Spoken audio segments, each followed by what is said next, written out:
Aksi demo ini digelar persaudaraan alumni 212 bersama sejumlah elemen ormas Islam lainnya memprotes tindakan seorang politikus di Swedia yang membakar Al-Quran.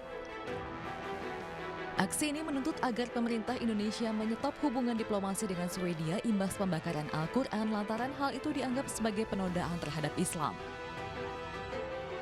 Tindakan ini pun menuai kecaman dari negara-negara dengan mayoritas Muslim terbesar.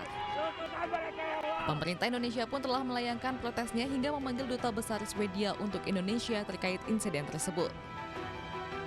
Sebanyak 200 personel kepolisian dikerahkan untuk mengawal aksi bela Al-Quran di Kedutaan Besar Swedia, Jakarta Selatan. Pemirsa, usulan biaya haji naik masih jadi pro kontra di masyarakat. Menurut Kementerian Agama, usulan biaya bisa saja turun karena masih dalam pembahasan mendalam dan akan diputuskan bulan Februari.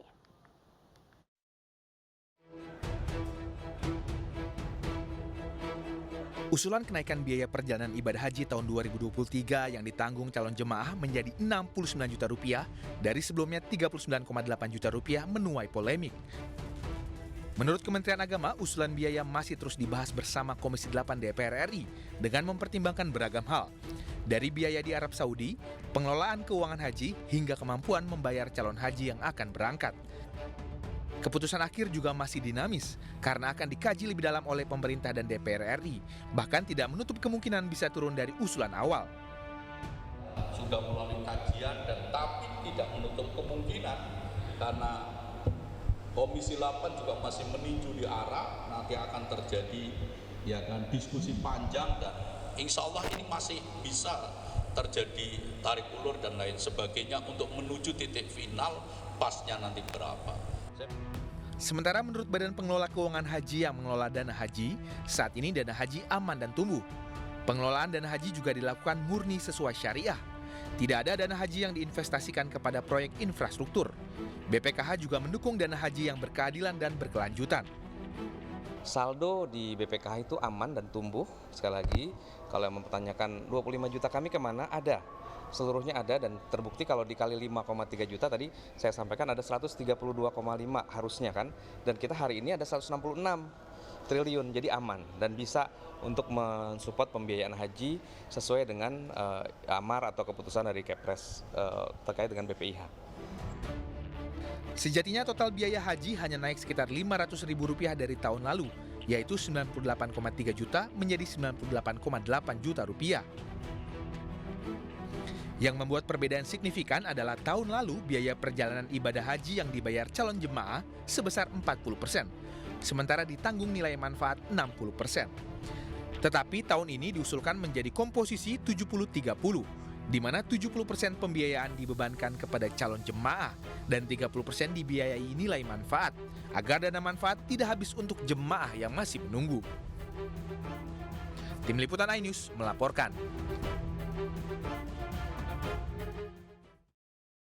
Pemirsa, lebih dari 100 orang diamankan polisi pasca demo Aremania yang berujung ricuh pada Minggu siang. Namun lembaga bantuan hukum menyebut mayoritas yang diamankan adalah korban salah tangkap yang tidak terkait dengan demo.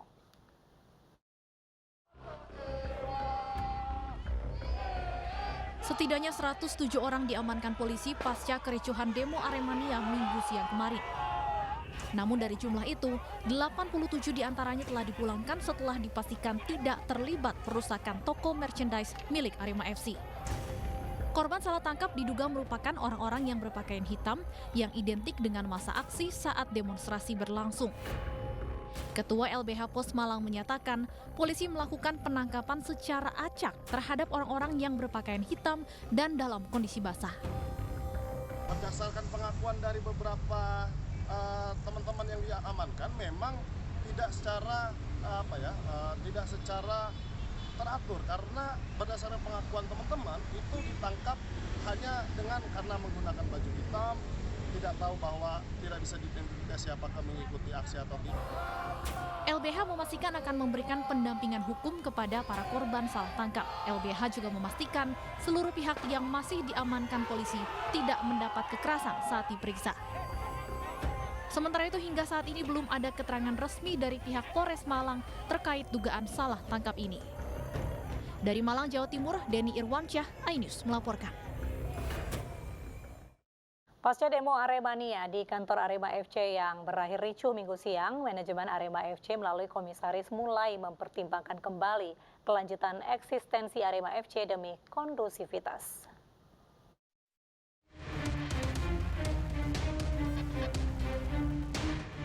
Beginilah kondisi kantor Arema dan kantor Arema Store pasca demo ricuh Minggu siang kemarin. Kondisi rusak parah, terutama di Arema Store, meskipun sudah berusaha dibersihkan, namun belum bisa beroperasi kembali. Aktivitas di kantor Arema pun belum nampak sama sekali. Pasca tragedi Kanjuruhan, Arema FC mengaku sudah melakukan upaya pengembalian kondisi normal, mulai dari membuka krisis center, penanganan korban, serta menjaga eksistensi tim di Liga 1, termasuk menjalani sanksi dan membayar denda. Namun manajemen Arema FC mempertimbangkan untuk bubar usai demo Aremania yang berujung ricuh pada Minggu kemarin. Jika memang upaya dan etikat Arema FC ini kurang dianggap memenuhi keinginan banyak pihak, mungkin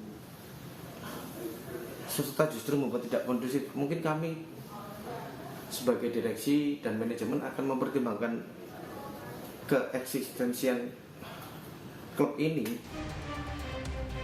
Keputusan untuk bubar ini mulai dipikirkan setelah adanya berbagai kejadian yang menimpa Arema FC pasca tragedi Kanjuruhan 1 Oktober 2022 lalu. 7 pelempar bus rombongan kesebelasan Persis Solo yang semuanya supporter Persita Tangerang ditangkap dan ditetapkan jadi tersangka. Dari insiden ini, pemirsa, polisi kini mempertimbangkan kembali perizinan pertandingan kandang Persita di Stadion Indomil Arena, Tangerang Selatan.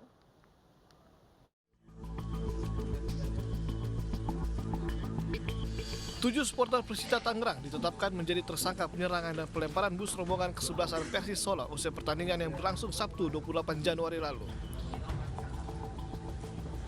Para tersangka mengaku aksi mereka sebagai balas dendam lantaran pada pertandingan pertama di Solo, Jawa Tengah, mereka menjadi korban supporter tuan rumah yang gelar sweeping.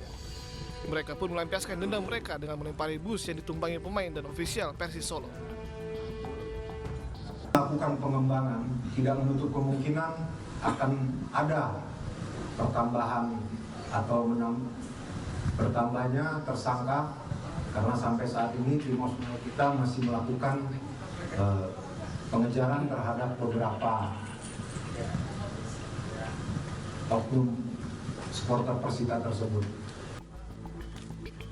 Dari 7 tersangka ini, polisi menyita barang bukti diantaranya pakaian para tersangka, batu, kartu tanda anggota supporter Persita, serta sepeda motor. Ketujuh tersangka dijerat pasal tentang tindak pidana kekerasan secara bersama-sama dengan ancaman hukuman 5 tahun penjara. Sementara itu, buntut dari insiden pelemparan ini, Polres Metro Tangerang Selatan mempertimbangkan perizinan laga kandang Persita Tangerang di Stadion Indomil Arena. Kasus ini dievaluasi kita ke depannya, apakah memang layak diadakan di wilayah kita, yaitu Tangerang. Kalau memang tidak layak, kita sarankan untuk kita rekom untuk dilakukan di luar wilayah kita. Sebelumnya, bus rombongan pemain dan ofisial Persis Solo dilempari batu hingga mengakibatkan kaca depan dan samping bus pecah.